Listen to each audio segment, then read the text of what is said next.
This video will guide you through the assembly process of the Austin. For this assembly, you will need the following tools: Phillips screwdriver, a set of wrenches, box cutter, wire cutter, electric drill, tire pressure gauge. Use the wire cutter to cut the straps on the box. Using a box cutter, cut the box along the indicated lines. To remove the bike out of the metal frame, first use the wire cutter to cut the strap securing the front wheel.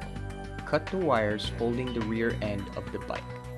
Before proceeding, it is advised to bring down the kickstand for your safety. Remove the plastic covers and set the parts for assembly aside.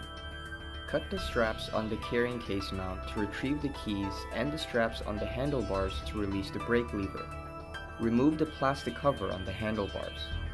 To make the bike lighter to carry, let's remove the secondary battery. Locate the battery under the mat. Unlock the battery with the key provided and carefully remove it. Proceed by detaching the two nuts on the fork. Use an electric drill if needed.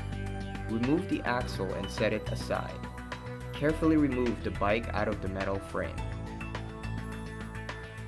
Inside the box, you should find the following: fender, front wheel, 2 chargers, carrying case, pedals, pedal cranks, mirrors, toolkit, U-lock, cell phone holder, rain poncho, bag of screws and mounts, bag of replacement bulbs, and repair kit.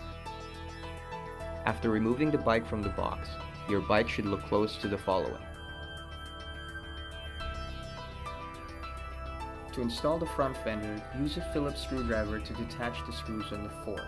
Then carefully attach the fender into place as shown.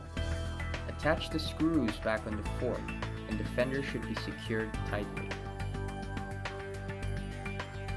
To install the front wheel, remove the plastic placeholder to reveal the slot where the front wheel will attach.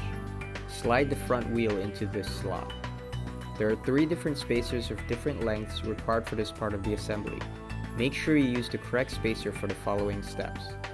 Take the axle and slide it through the fork. Place the medium-sized spacer here. Align the front wheel with the spacer and axle and make sure the disc brake attaches onto the fork as shown. Slowly lower the fork. Take the smallest spacer and place it in between the disc brake and the front wheel. Slide the axle through the small spacer and front wheel. On the other side, insert the largest spacer. Make sure the axle goes all the way through the fork. Attach the nut provided and tighten it with a wrench.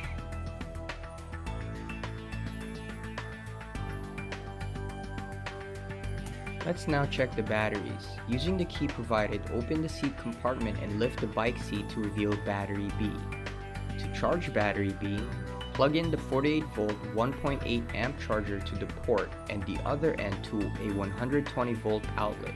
Pay attention to the indicator lights. Red means the battery is charging, green means it is fully charged. To turn on battery B, unplug the charger and plug this cord to the battery port. Lock the cord as shown.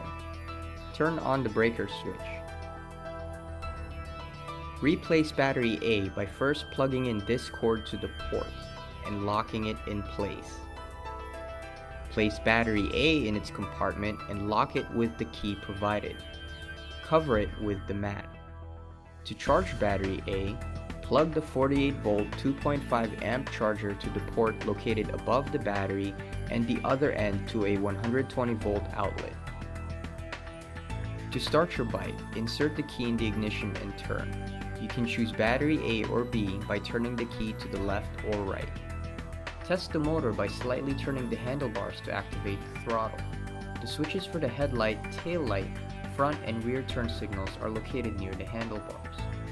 Check to make sure the headlight and turn signals on the front are working.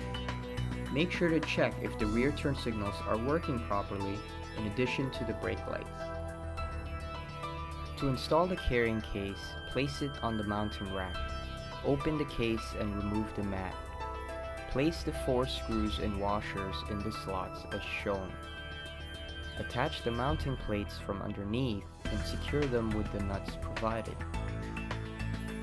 To secure the carrying case, use a wrench to hold each nut in place and use an electric drill to tighten the screws. Replace the mat and close the lid. To install the mirrors, simply screw in the mirror to the appropriate side. Tighten the attached nut with a wrench. Do the same for the other side.